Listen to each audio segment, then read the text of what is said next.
The purpose of this video is to go through all the different ways that a trial payment plan can be accepted so that you know what to be aware of when you get approved for one. If you are a subscriber to my page, welcome back, good to see you. If not, make sure you subscribe, like my videos, leave me a comment. If there's something in particular you want an answer to or you want to see, try to leave me a comment. I try to use what people are asking me to continue to make content for you guys because I really want to make sure it's helpful. So a TPP stands for Trial Payment Plan. If you're watching this, you probably have one or anticipate that one is coming.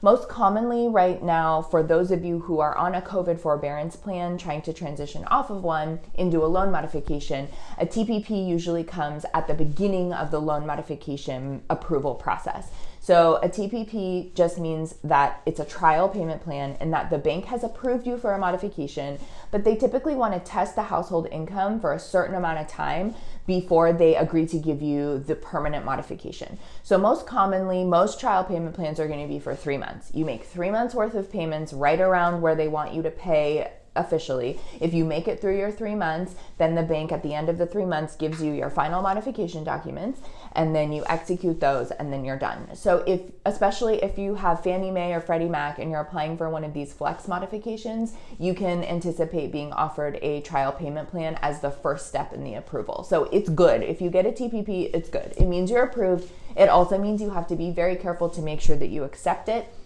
to make sure you get through it correctly, and to make sure everything goes well for those 3 months, because the TPP is not a final agreement yet. If you want more information around the specifics of a TPP, I have videos in my loan modification playlist here about them.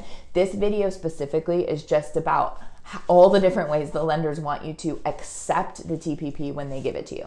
So at some point they're going to mail or fax or email you a document that says TPP. It'll have 3 months, usually the next consecutive 3 months, like it's October right now. So if I got a TPP, it might say like December 1st, January 1st, February 1st. And it'll have the payment amount that you have to pay every month. Banks want you to accept these TPPs, and they have varying ways of accepting them. So the most straightforward, right, is when there's a signature line and a date for you to sign and send back.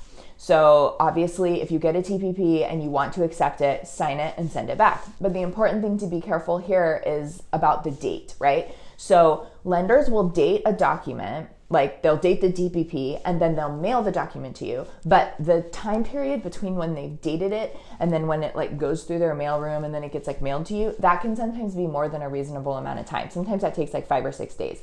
So you might be receiving a TPP approval on like day 7 after it was actually generated. So most TPPs have a date that they want the TPP returned by. You have to check that as soon as you get a TPP. Some lenders only give you 10 to 15 days to accept a TPP. If it has taken 7 days to return the TPP to you, then you only have 2 or 3 days to sign it and return it back. So be very, very careful about what the deadline is. Sometimes people will even receive a TPP like after the date that it says they want it returned, which can be very stressful, but this does happen. But here's what you do. If you're close on the date or if you're past the date and you want to accept it, make sure you sign it and send it back, but also call your lender and tell them, I just sent my signed TPP back. Please make a note on my file that I've accepted it.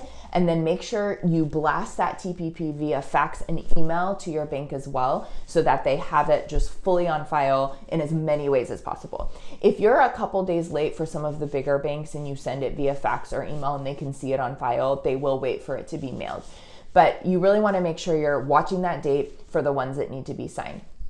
Secondarily, lenders will always tell you how they want the TPP returned. Sometimes they will want you to mail an originally signed hard copy, which is the most annoying way, right? Who does that anymore? But most of the time, they will have you mail an original copy and they will write the address on the TPP of where they want it mailed. If the TPP just says, we want it mailed back, but they don't give you an address, don't just like Google your lender's name and send it wherever. Call your bank, get someone on the line who can look up your loan number and then say, I need to mail my original TPP back. Where do I mail it? And make them give you an address. These are all the different ways that lenders mess with people. It's like they like to say in their system, oh, we offered them a modification, they just didn't accept it. But then they do all these like tricky, shady things, like making it genuinely hard to accept a TPP.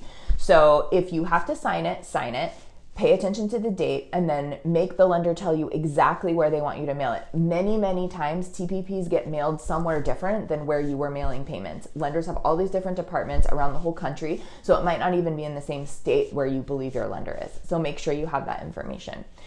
For some TPP agreements, you don't have to sign them, and the TPP will say something like, to accept this, you just have to make your first payment by the due date. So if it says that, obviously make your first payment by the due date.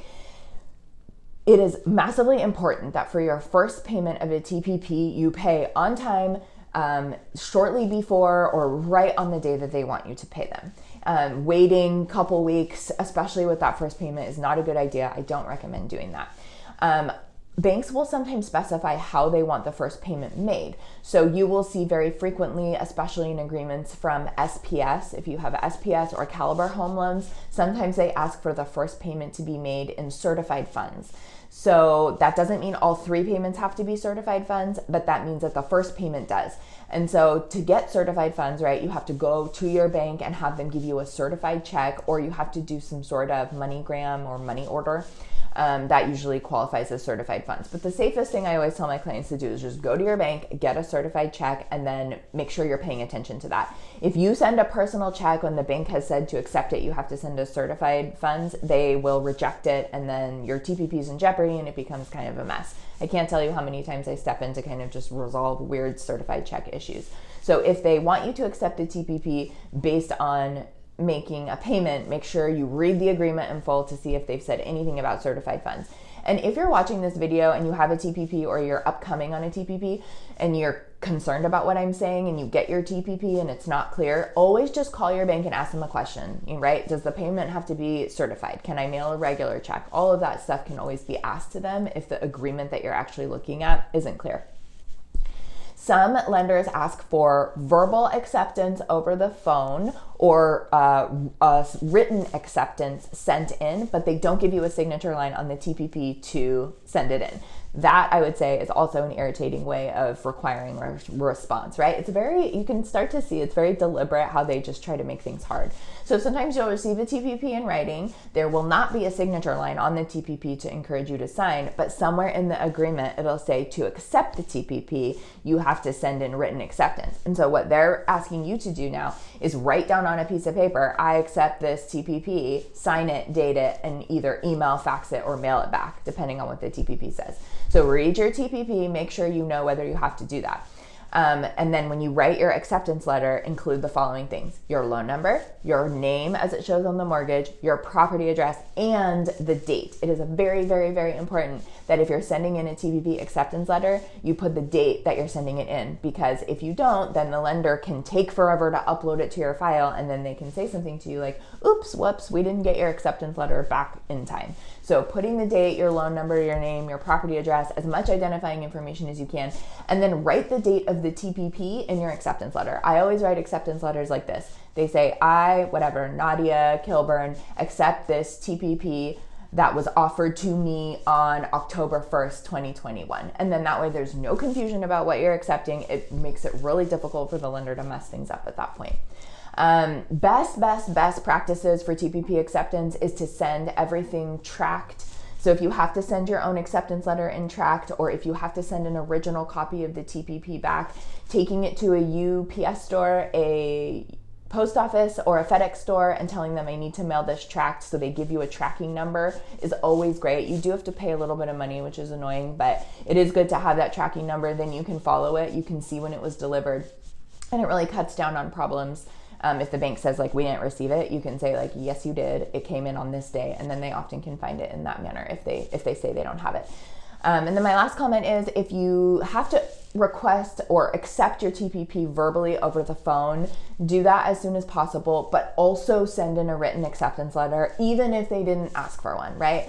You never want to really fully rely on verbal conversations with your bank. And so if your TPP letter says you can verbally accept it, do that, call them, verbally accept it, but protect yourself tenfold by faxing or emailing in a written acceptance letter, so that if they ever, mess up the call log or something like that, you can just point to the written letter that you've accepted. So the main lesson in all of this is, when you start getting these TPPs, which I know you guys will because you're doing a great job of staying informed out there, read how the bank wants you to accept it, follow the instructions, and just be vigilant about calling, making sure they have it, and making sure everything is fully accepted. Good luck.